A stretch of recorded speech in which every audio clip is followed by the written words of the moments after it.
예배학에 대해서 공부하시겠습니다. 오늘은 1강 예배란 무엇인가 논할 건데요. 우리가 사는 이 동북아 한자 문화잖아요. 한자 문화에서 이해하는 예배란 예를 다하여 절한다예요. 근데 이제 우리 성경에서 이해하는 예배는 구약에서 이해하는 것과 신약에서 이해하는 예배의 이해가 다릅니다. 구약에서 예배하고 관련된 용어가 많아요. 그러나 가장 우리가 성전에서 하는 공식적 예배 용어로는 아바드가 있어요. 아바드. 근데 이 아바드의 뜻이 종이 주인을 섬기다, 봉사하다는 의미를 가지고 있습니다. 신학에서 예배하고 관련된 용어로서 중요한 것은 레이 투르 기아라는 말이에요. 그래서 이 말은 회중 전체가 참여하는 제의적 봉사라는 것입니다. 자, 이게 이제 핵심적인 예배하고 관련된 이제 성경적 용어죠. 특히 네이투리아로 기하는 영어에 오면서 리터지라는 우리말로 번역할 때 이제 예전이라는 의미로서 이제 사용합니다.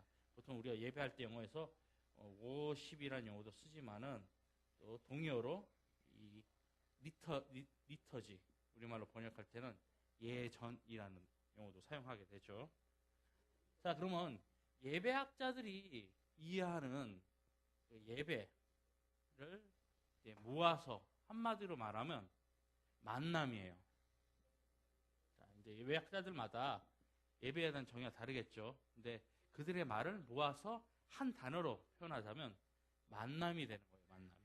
저는 이제 이 예배라는 것을 정의할 때 이렇게 이해합니다. 예배란 삼위일체 하나님과 거룩한 교제. 이게 영어로 말하면 이제 워십이 되겠죠. 거룩한 교제이며 삶이다.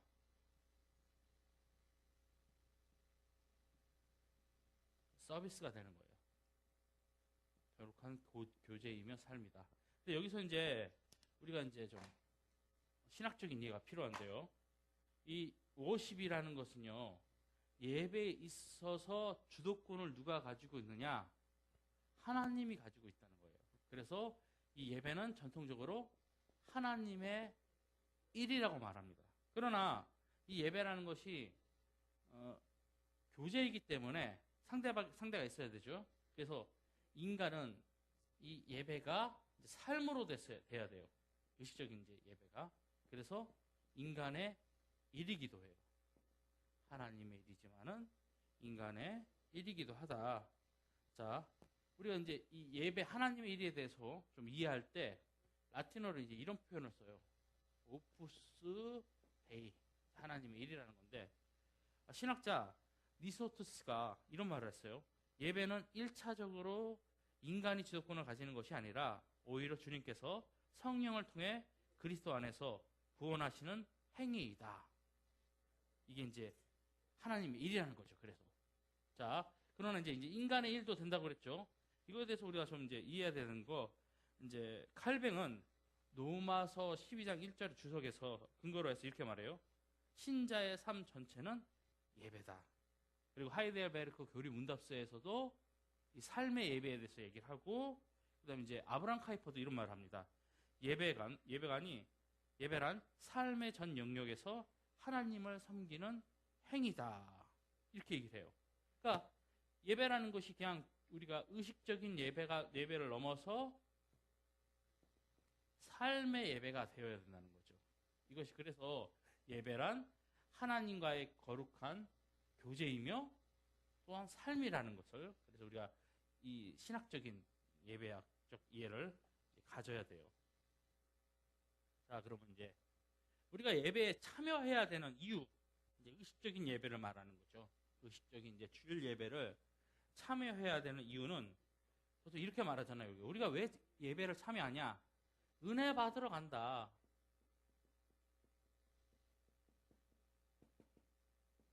이렇게 말을 하는데 예배 신학적으로 보면 이 말은 100점 중에 50점밖에 안 돼요. 우리는 받으러도 가지만은 또한 드리러도 간다는 거예요. 예배는 은혜를 받고 드리고 이렇게 이해할 때 100점이 되는 거예요.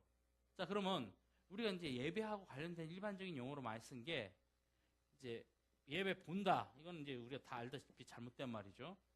이 대신에 이제 쓰는 말이 우리가 예배 드린다라는 표현도 쓰잖아요. 근데 이 말도 예배학적으로 보면 맞는 말이 아니에요. 예배학적으로는 예배한다, 예배합시다. 이게 맞는 말이에요. 근데 우리 일반적으로 우리가 예배 드린다는 말을 참 많이 사용하죠. 근데 예배학적으로 보면 이 예배 드린다는 말이 아니라 예배한다는 말이 많은 거예요. 앞에서 말한 것처럼 예배라는 것은 하나님의 일이지만은 인간의 일이기도 하기 때문이죠.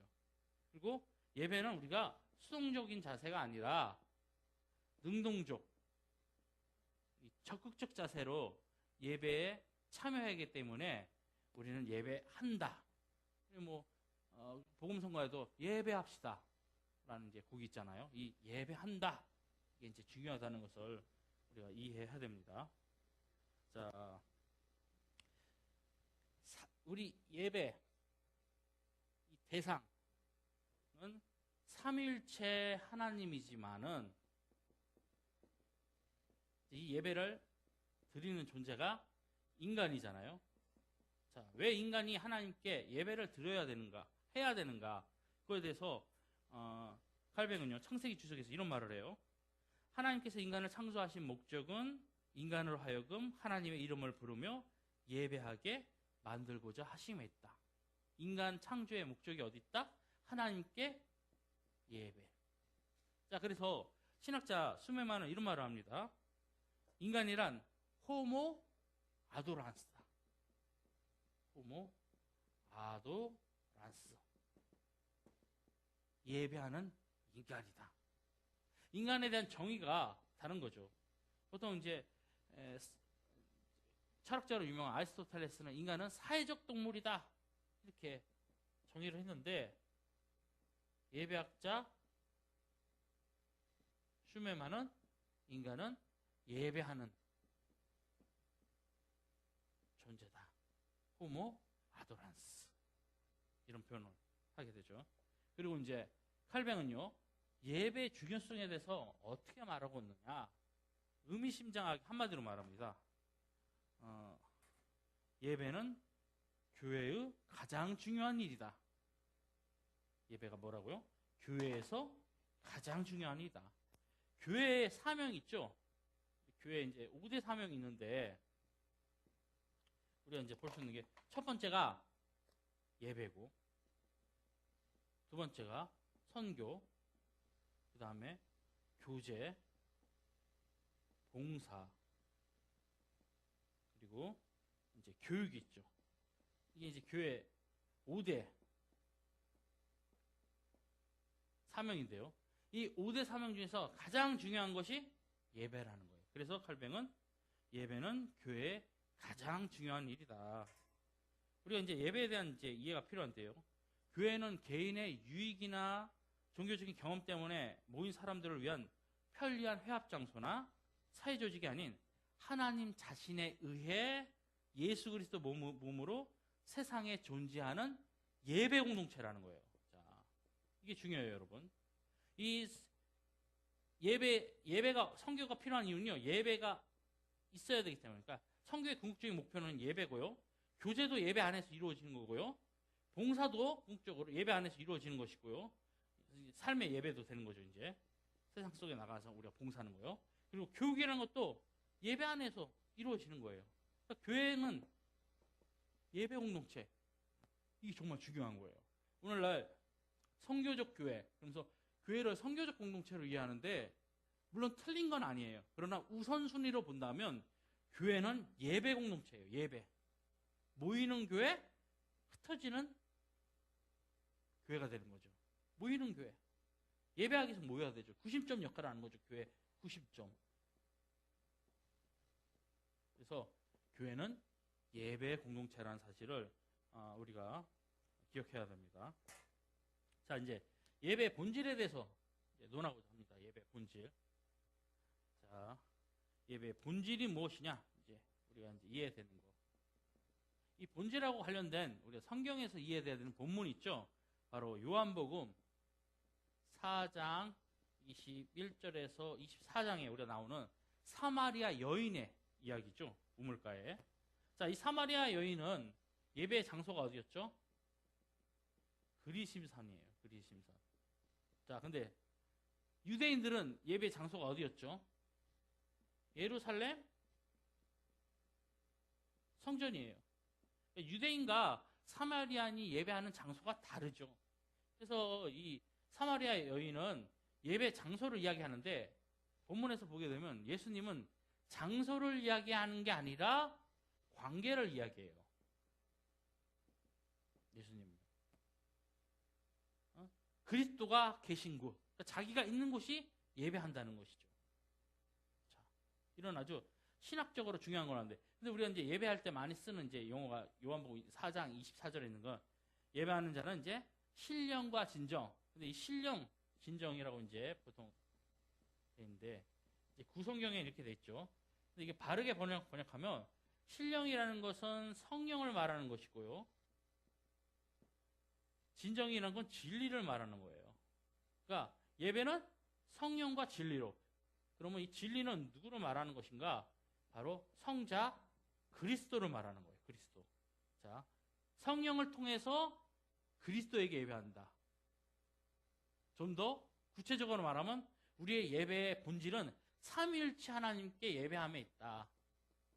근데 성령을 통해서 그리고 성자에게 나아가고 궁극적으로 성부에게 나아가는 이런 삼위일체적 예배라는 것을 우리가 이해해야 됩니다. 그러니까 우리의 예배의 대상하면 그리스도로만 이해해서는 안 되고 성령을 통해서 성자를 통해서 성부로에게 나아간다는 삼위일체 예배가 된다는 것을 우리가 반드시 기억해야 됩니다. 예배의 본질에 있어서 우리가 삼위일체 하나님께 예배한다. 자, 그리고 우리가 이제 예배라는 용어가 우리가 이제 한국교회에서 참 많이 사용돼요. 근데 사실 이 예배라는 용어가 남발되다 보니까 문제가 생겨요. 예배 매너리즘에 빠지게 되죠. 사람들이 예배하자, 예배합시다. 그러면 다들 또 예배야? 또 예배야?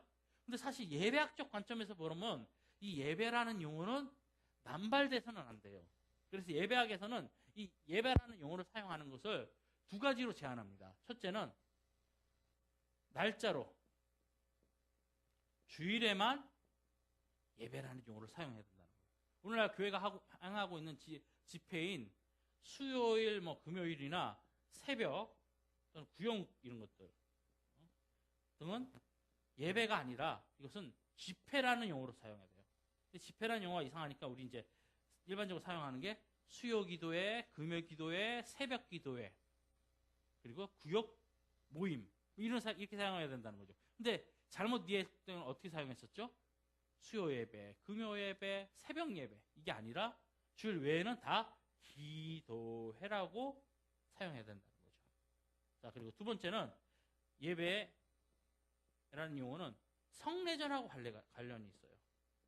나중에서 더 이제 뒷강에서 이야기하겠지만은 성례전이 있으면 유하면 예배라는 용어를 사용할 수 있지만은 성례전이 없으면 무라는 거예요. 자, 성례전이라는 게 우리가 크게 이해할 때 설교도 해당이 되고요. 그 다음에 세례와 성찬. 우리는 보통 이제 세례와 성찬만 성례전을 이해하는데 사실 설교도 성례전입니다. 넓은 의미에서는요. 이 세 가지가 있을 때만 예배를 할 수 있는 거. 그럼 가정 예배라는 용어를 사용할 수 있느냐? 없죠. 가정에서는 가정 기도회죠. 그냥 가정 모임이 되는 거죠. 왜냐하면 설교는요 전통적으로 목사만 할 수 있는 거예요. 자, 세례와 성찬을 집례할 수 있는 건 목사만 할 수 있는 것처럼 원래는 설교도 목사만 할 수 있는 거예요. 근데 이게 예배 신학적 이해가 부족하다 보니까 설교를 아무나 할 수 있는 것처럼 말하는데 그렇지 않아요. 참고로 설교라는 용어도 우리가 남발해서는 안 돼요. 이 설교라는 용어가요. 주일에서 하는 것, 주일에 하는 것은 설교라 말할 수 있지만은 주일 외에 이제 뭐 여러 가지 이제 우리 신앙적 모임을 가질 수 있잖아요. 예를 들어 수요 기도회 때 설교라 말할 수 있냐? 예배학적으로 보면 설교가 아니라 그것은 선포예요. 이런 구분이 있습니다. 근데 우리는 이제 이런 예배학적 이해가 부족하다 보니까 예배라는 용어도 남발하고 사실 설교라는 용어도 남발하는데 예배학적 관점에서 볼 때는 예배와 집회를 구분하듯이 기도회를요. 설교와 선포도 구분이 된다는 거죠. 주일에 하는 것은 설교고 평일에 하는 것은 선포라 하는 것이 맞다는 것이에요. 그러니까 이런 예배학적 이해가 우리가 있어야 돼요. 예배. 근데 이런 것들이 이제 부족하다 보니까 우리가 이제 예배 용어가 남발되다 보니까 매너리즘에 빠지게 되는 우리의 현실이라는 게 참 안타깝죠. 자, 그리고 이제 우리가 이제 이해돼야 되는 게 초기 교회에서는 유대인 그리스도인들이 많았잖아요. 유대계 그리스도인들이요. 그러다 보니 안식일인 토요일과 주일도 같이 지켰어요. 그러나 이제 시간이 지남에 따라서 비유대계 이방인 그리스도인들이 늘어나면서 이제는 안식일을 지키지 않고 주일을 지키게 되죠. 근데 초기 교회 신자들이 주일을 지킨 가장 큰 이유는요. 성찬 때문이에요. 앞에서도 말했죠. 예배라는 용어를 사용할 수 있는 것은 날짜와 첫 번째 그 기준이, 두 번째가 성례전 유무라고. 오늘날 이제 개신교회는 이 성찬을 좀 간과하잖아요. 근데 사실 초기 교회와 기독교 역사에서는 성례전을 중요시 여겼다. 즉 주일 예배에서 성찬이라는 것을 중요시 여겼다는 것을 이해를 해야 돼요. 자, 그러면 이제 우리가 이제 교회마다 가면 다 예배 순서지가 있죠. 예배 순서지가. 근데 이게 왜 예배 순서라는 것이 있는가에 대해서 우리가 예배 신학적으로 생각해 봐야 돼요.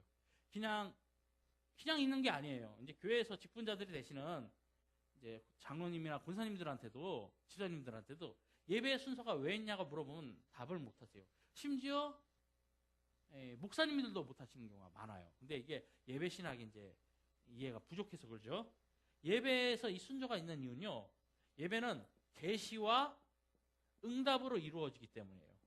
자, 하나님이 우리에게 계시로서 자신을 보여주시는 것으로 주시는 게 네 가지가 있어요. 각 네 가지씩인데요. 성경 봉독. 우리 하나님의 말씀을 봉독하는 것이죠. 그리고 이 하나님의 말씀을 가지고 이제 설교를 하는 거. 그리고 이제 성찬. 그리고 축도. 이 네 가지 성경 봉독, 설교, 성찬, 축도는 하나님이 인간에게 주시는 것이라면 인간이 하나님께 드리는 것도 네 가지가 있죠. 찬양을 드리고요. 기도를 드리고요. 그 다음에 봉헌. 헌금이라는데 바람직한 용어가 아니고요. 봉헌. 그리고 마지막으로는 신앙 고백. 우리 사도신조 하는 거. 하나님이 우리 인간에게 주시는 것에 대해서 인간이 드리는 게 있는 거죠. 그러니까 쉽게 말해서 예배엔 기브 앤 테이크가 있다는 거죠.